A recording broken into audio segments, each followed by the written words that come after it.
Bismillahirrahmanirrahim. Thank you all for being here. My name is Robert Bakah. I'm the National Government Affairs Director for the Council on American Islamic Relations. And we are here today with members of the U.S. Council of Muslim Organizations at the Islamic Circle of North America, ICNA-MAS Conference taking place here in Baltimore, Maryland, to host a press conference in response to last week's deadly terror attack on the mosque in San Diego, an attack that has deeply shaken the Muslim communities across our nation. First and foremost, we pray for our martyrs. May God grant them victory in paradise. We pray for the injured, and we stand in solidarity with the families, worshipers, and community members whose sense of safety and security and peace has been shattered by this horrific act of targeted violence. We are also 1 week into silence from the White House, and we are here gathered to formally and unequivocally urge President Trump and his administration to condemn this anti-Muslim act of terrorism and denounce the anti-Muslim hate that has contributed to this tragedy. I want to begin by recognizing the USCMO member organizations and group leaders that are here today standing with us in demanding justice and in rejecting anti-Muslim hate. So today we are joined by Imam Khalid Briggs, Director of Programs and Communications for ICNA Council for Social Justice, Brother Osama Jamal, Secretary General of USCMO, and Nihad Awad, the National Executive Director of the Council on American Islamic Relations, the nation's largest Muslim civil rights and advocacy organization. We will start by hearing from Imam Briggs, and then the other speakers, and then we can break off for one-on-one Q&As. So with that, Imam Briggs.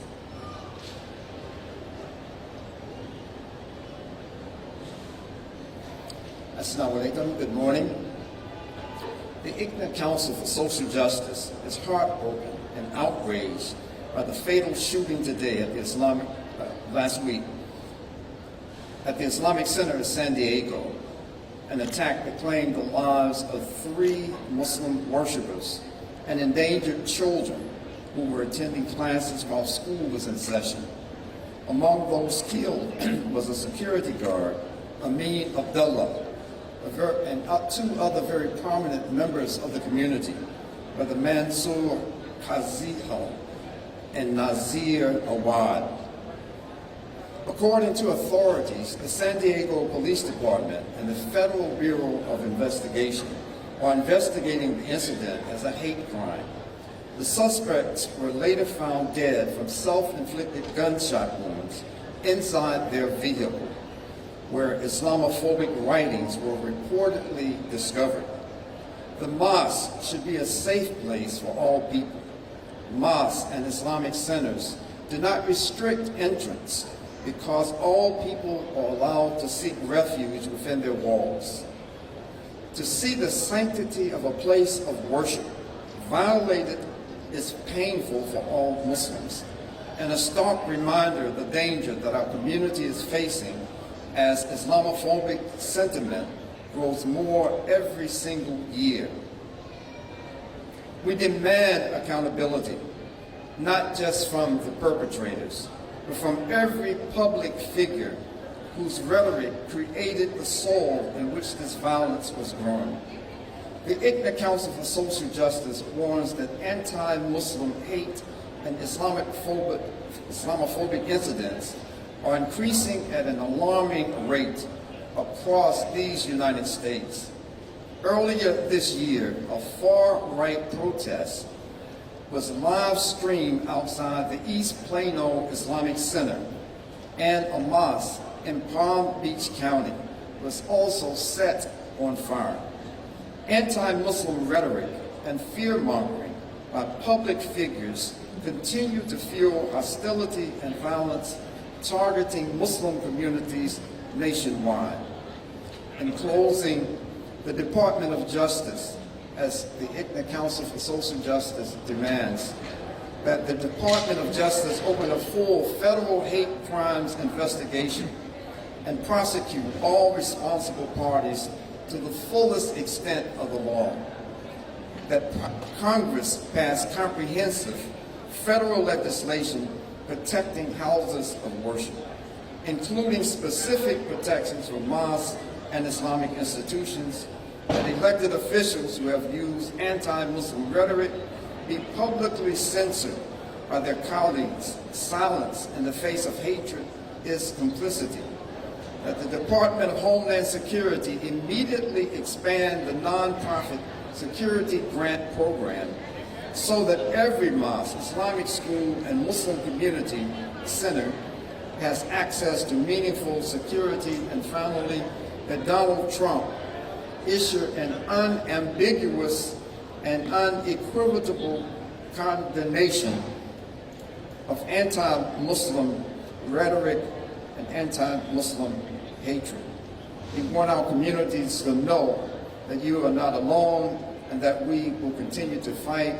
And just a closing comment, that ICNA today is at the conclusion of its 51st annual convention.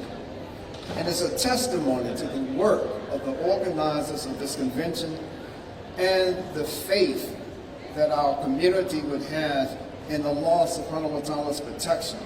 That so many thousands of people showed up at this event at a time when anti-Muslim hatred is at a climax. Thank you.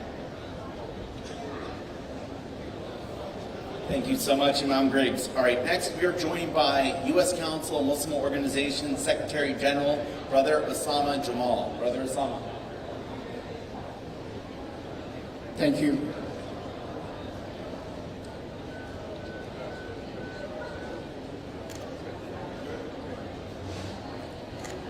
Bismillah ar-Rahman ar-Rahim. The U.S. Council of Muslim Organizations, the nation's umbrella group of national, regional, and local Muslim organizations today, marks 1 week since the horrific and terrorist attack on the Islamic Center of San Diego, an act of violence that shattered lives, traumatized families, and deeply wounded an entire community during the sacred days of Dhul Hijjah, the blessed season of Hajj, reflection, sacrifice, and devotion. USCMO stands today before the nation to speak the names of 3 members of our community who were murdered in cold blood in their house of worship. Amin Abdullah, Mansour Gaziha, and Nader Awad. We say their names with reverence, with grief, and with the unshakable conviction that their lives matter, fully, completely, and without qualification. Amin Abdullah was a security guard, a protector, and share, above all, father of 8. His children have lost their father. His wife has lost her partner. This nation must reckon with that loss. We call on the city of San Diego, the state of California, and the federal government to formally recognize Brother Amin's extraordinary act of courage and to ensure that his family receives every form of support and honor befitting a man who gave his life protecting children in house of God. To Brother Mansour Gaziha and Brother Nader Awad, we hold you in our hearts. You came to worship in peace and were taken in violence. Your families carry a weight that no community should ever bear. May God shower them with His mercy, grant them the highest ranks in paradise, and grant patience and strength to their grieving families. As we mourn these murders, we also stand in solidarity with the worshipers, students, teachers, and families of the Islamic Center of San Diego, who continue to endure the emotional pain and trauma caused by this attack. The Islamic Center of San Diego has been a pillar of this community for decades, a place of worship, education, and service. As a member institution of USCMO and as a twin mosque partner with Masjid al-Taqwa, it stands within a network of masajid and mosques committed to serving American Muslims with dignity and purpose. The sacred space was violated that last week. Yet we say to the congregation and to every mosque in America, your doors remain open. Your faith is not vulnerable, is not a vulnerability, it is your strength. USCMO extends its profound gratitude to the countless organizations, faith leaders, community partners, elected officials, and individuals who have stood with the victims and their families and the San Diego Muslim community during the painful time. Your solidarity in vigils, donations, legal advocacy, and in simple showing up has been a light in our grief. We ask you to sustain it. The headlines will fade. The families' need will not. Please continue to support the relief funds established in the names of the martyrs. While the attackers took their own lives and will not face an earthly justice and trial, the full truth of this attack must still be pursued and made public.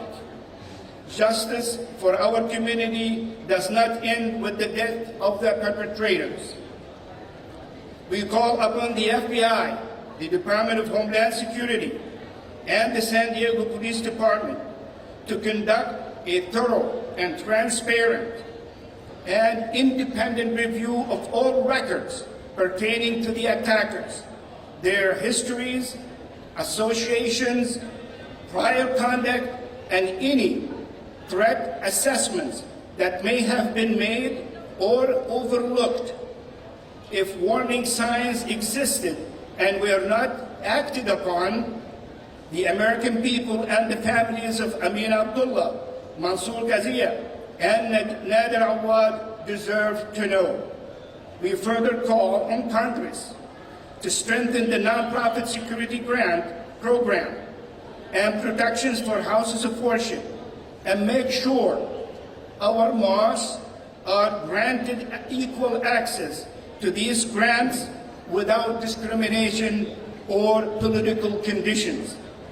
This tragedy must not become another forgotten statistic. The alarming rise in hate-driven violence, Islamophobic incitements by some politicians, and attacks targeting places of worship requires immediate and sustained action from leaders, institutions, and society at large. We reaffirm today that the Muslim community will not be intimidated into fear or silence. We will continue to worship, serve, educate, and contribute to the nation with resilience, faith, and determination. May the memory of Amin Abdullah, Mansour Ghazia, and Nader Awad forever inspire courage, unity, and justice. Thank you. Thank you, Brother Osama. Next speaking, we have Brother Nihad Awad, the National Executive Director of the Council on American-Islamic Relations CARE. Brother Nihad.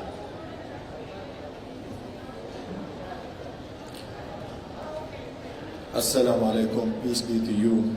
Good morning. Around this time,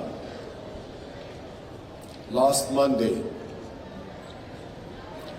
San Diego and the San Diego Islamic Center families and the city were shaken by an event that has shattered the lives and minds of Muslim communities nationwide. a mother called 911 and reported that her son has taken her weapons and his friend was dressed in camo and her son was suicidal and something needs to be done. Moments after that, the bullets started to rain at the Islamic Center of San Diego. A heroic man, Amin Abdullah, seen here, trained security guard, father of 8, was ready to defend the more than 100 children and staff a few feet away inside the Islamic Center of San Diego. He engaged the attackers and immediately called on the school officials to lock down to protect the children and the staff, and continued to engage in gunfire with the attackers until he died. A 70-year-old Mansour Khazila was in the mosque when he saw the attacks.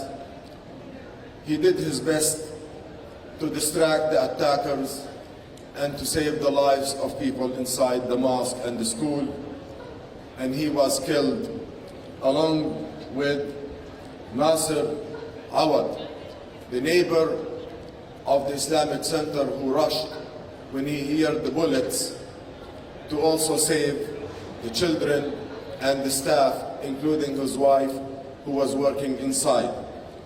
Both of them tried to distract the attackers and they ended up victimized by the attackers and they lost their lives. These two attackers, they called them teenagers. Some people started to comment that they have some mental issues. We do not know what kind of state of mind they have, but we knew that they targeted the Islamic community and they were about to kill hundreds of people. It was not for the heroic act of Amin Abdullah, who was ready to engage them and to protect and defend the children and the staff, we would have seen a real massacre. What needs to be asserted today is that the climate of anti-Muslim hate and bigotry has been rampant in our society. Islamophobia continues to be one, if not the only form of bigotry and hate that is being tolerated, accepted, and celebrated in some circles by some of the most powerful people in our society. Members of Congress, cabinet members, governors, people who have influence on social media, media outlets, and so on. These words which have been pointed at the Muslim community, labeling them as foreigners, as aliens, as a threat, as a danger to the Constitution. These words have consequences. You have members of Congress who compared American Muslims to dogs. You have members of Congress who are asking for the deportation of the entire American Muslim community. You have members of Congress who they knew that their words and their policies will have consequences. They formed the so-called Sharia Free America Caucus. They held hearings questioning the loyalty of American Muslims. These attitudes, these policies have consequences. Some of these consequences is the way American Muslims are treated. My organization, the Council on American Islamic Relations, has received the highest number of complaints of discrimination and hate crimes in the past year. 8,683 cases. These are not just mainly numbers. There are human beings behind these numbers who suffer unfair discrimination and treatment because the way they have been portrayed and perceived by other people.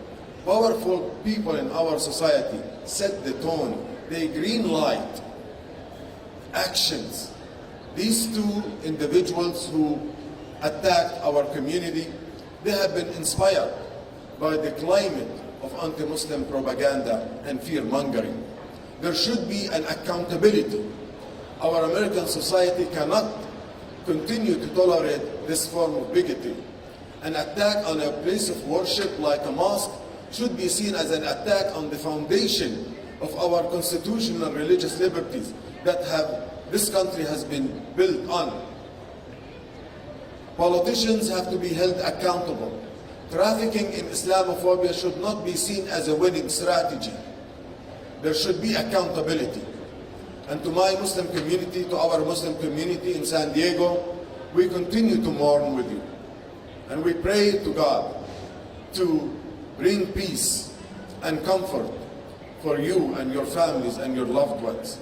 And we ask you to take your safety and security seriously, to assess the safety and security in your mosques, in your institutions, and take the necessary measures. We call on the FBI and the local law enforcement to treat this attack, which was politically motivated in San Diego, as an act of domestic terrorism. That classification should be taken seriously, and we call on the White House not to be silent when a mosque is attacked, when a Muslim community is under fire. We are asking and waiting for the White House to come with a clear, unequivocal condemnation of not only this terrorist act, but of the anti-Muslim bigotry that has been rampant in the society. And we call on our community to continue to frequent the mosques. Don't abandon your mosques. These places of worship are places of peace, tranquility, compassion. Our schools are places of learning. They have to be protected, and may Allah bless you and protect our nation. Assalamu alaikum. Thank you, Brother Nihad. Speaking next, we have Sister Lana Safa, Muslim American Society National Board Member. Please, Sister Lana.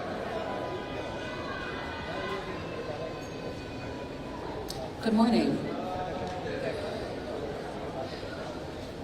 I had a whole formal statement ready with talking points, talking about how saddened we are, talking about bigotry, talking about terrorism.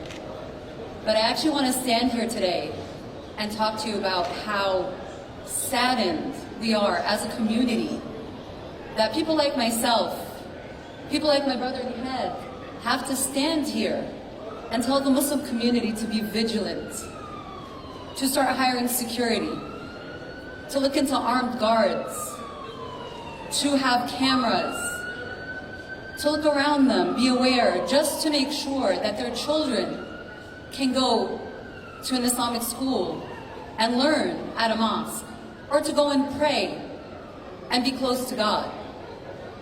The demonization of the Muslim community by politicians all over this country has reached a violent fever pitch. And we see this today not only in San Diego, but in other places like Minnesota, where an armed individual attempted to enter a mosque posing as a security person. Today we hail heroes like Abu al-Izz, like Nader Awad, like our brother Amin Abdullah, who ran into the line of fire, one hired to do it, two who were just there to protect their community. We thank them for their sacrifice, and we pray for their families, and we stand alongside their families. But we also stand here thinking, this was a mosque.